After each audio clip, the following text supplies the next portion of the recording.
আলাদা দিলে সুন্দর হইতো আমার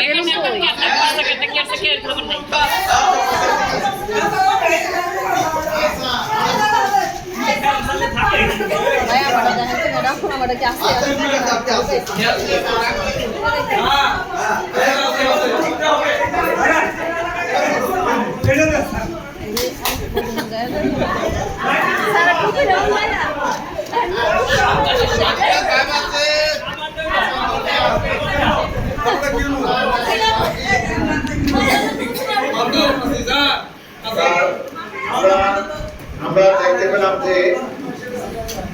যারা সুবিধা একটু বেশি পেয়েছে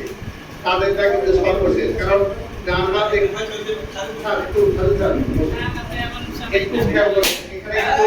আমাদের ট্রেনিং এর একটা উদ্দেশ্য এখানে আছে। আমরা দেখেছি যারা একটু কঠিন পরিস্থিতিতে ছিল, যেমন মাথার খেলাটা, যদিও আসিফ স্যার সর্বশেষ পর্যন্ত ছিলেন, এরপর কোন খেলাটা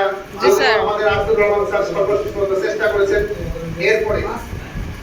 বাম হাতে যত প্রধান স্যার